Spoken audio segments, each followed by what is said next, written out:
Hello. Today's lesson is being sent to you using a special type of radio. The radio transmitter is in Great Britain, over 4,000 kilometers away. Using high-frequency radio waves, the signal can travel long distances to reach you. High frequencies have long been used for radio broadcasts, but now there is a new technology called DRM, which stands for Digital Radio Mondiale. DRM is digital radio. It lets broadcasters transmit high-quality audio, such as speech and music, along with extra data or information. This data can include drawings or diagrams to help you better understand the audio content. Today, we are going to use the extra data to demonstrate a simple maths lesson. It is all about triangles and squares. We hope you will enjoy it.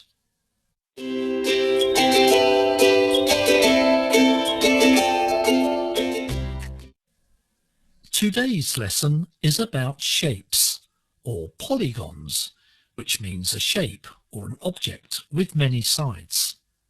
The two simplest examples of polygons are triangles, which all have 3 sides, and quadrilaterals, which all have 4.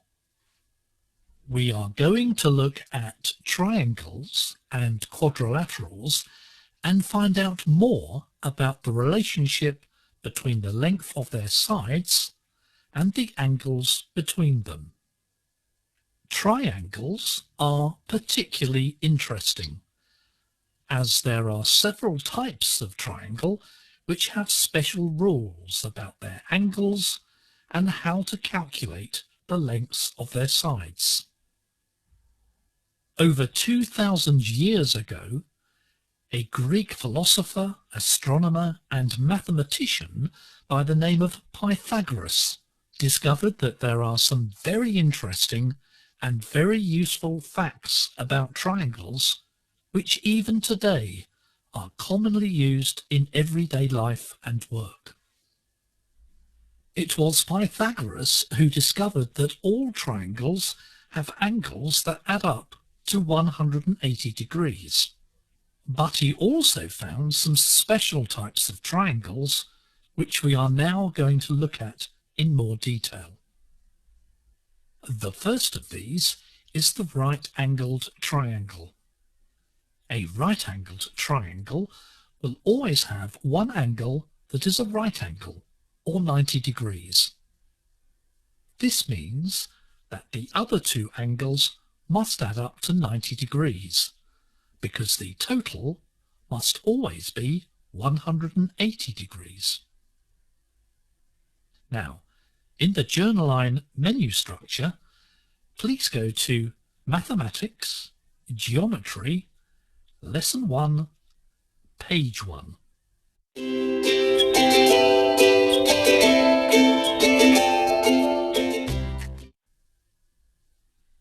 You will now see an example of a right-angled triangle. The angle at the bottom left-hand corner is 90 degrees, shown by the square box in the corner, because it is a right-angled triangle. If one of the other angles is, for example, 60 degrees, what is the other? Well, we know that all the angles must add up to 180. So the missing angle must be 30 degrees, because 90 plus 60 plus 30 equals 180. Another special type of triangle is the isosceles triangle, which always has 2 angles the same. Now in the Journal menu structure, please go to Mathematics, Geometry, Lesson 1, Page 2. This is an isosceles triangle. Because this type of triangle always has two angles the same, working out the other angle is very easy, as again all of the angles must add up to 180. In this example, both of the angles at the bottom are 75 degrees. So added together, that's 150. That means that the angle at the top must be 30 degrees, because as always, all of the angles must add up to 180 degrees. 75 plus 75 plus 30 equals 180. Now, in the Journal-Line menu structure, please go to Mathematics, Geometry, Lesson 1, page 3.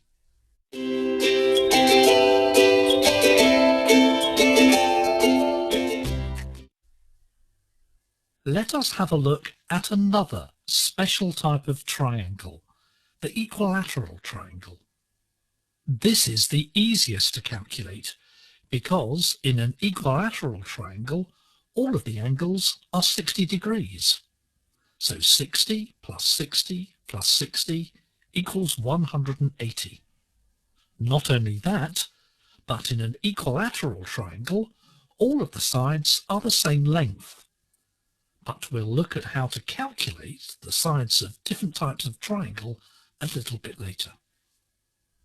Now, in the Journal-Line menu structure, please go to Mathematics, Geometry, Lesson 1, page 4. Finally, there is the scalene triangle.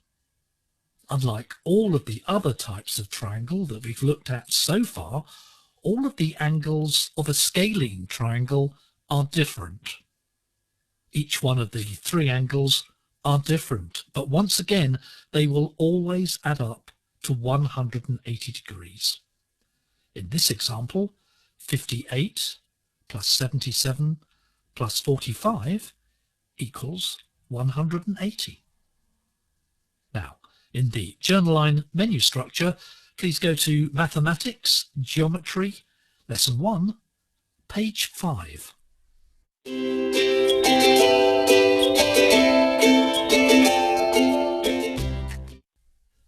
Now let us look at quadrilaterals. These are shapes such as squares and rectangles. They all have four sides and four angles. All of the interior angles in a quadrilateral add up to 360 degrees. In a square or a rectangle, where the opposite sides are parallel, each angle is a right angle, or 90 degrees. In the Journal-Line menu structure, now please go to page 6. You'll now see an irregular quadrilateral, where all the angles are different.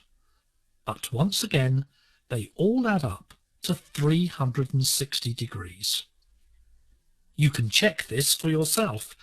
80 plus 94 plus 68 plus 118 equals 360.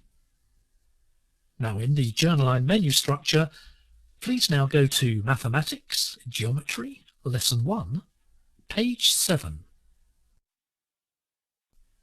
Now that we have looked at the rules about the angles of triangles and quadrilaterals, now let's find out more about how we can calculate the lengths of their sides. Once again, triangles have some special rules which Pythagoras discovered. The rules are called Pythagoras' theorem. Let us look again at a right-angled triangle. The longest side of a triangle, labelled C, is called the hypotenuse.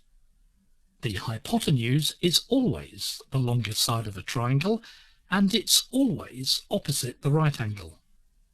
Pythagoras found something very interesting about the lengths of right-angled triangles and how they are related. He discovered that if he used the hypotenuse of the triangle to draw a square, C, then the area of that square would be exactly the same as the areas of the two squares formed by the other two sides of the triangle, labelled A and B, added together. The area of a square is found by multiplying the lengths of the two sides together.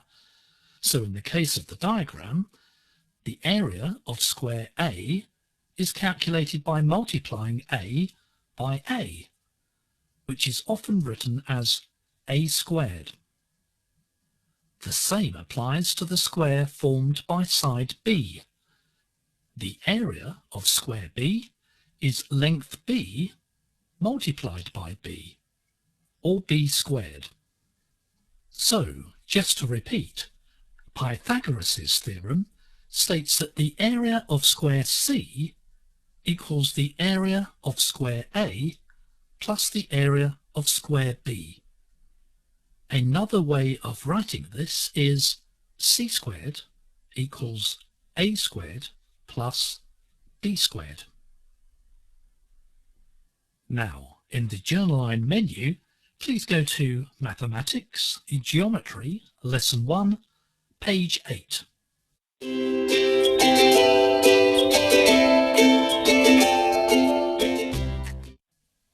Pythagoras also found a special case, which is known as the 3-4-5 triangle. Let us suppose that the length of side A is 3 units, and the length of side B is 4 units. We already know from Pythagoras' theorem that the area of square C equals the area of square A plus the area of square B. Now turn to page 9. We know that 3 squared equals 9. That's 3 multiplied by 3. And 4 squared equals 16. That's 4 multiplied by 4. So, putting those numbers into Pythagoras' equation, C squared equals 9 plus 16. Therefore, we now know that C squared equals 25. And the square root of 25, in other words, the number which needs to be multiplied by itself to make 25, is 5. So the length of side C is 5 units. Pythagoras found that this relationship is always true, provided that the lengths of side A and B are multiples of 3 and 4. For example, 6 and 8, or even 300 and 400. We will always be able to work out a missing length providing we know the other two. The length of side C can always be calculated using the same equation. C squared equals A squared plus B squared.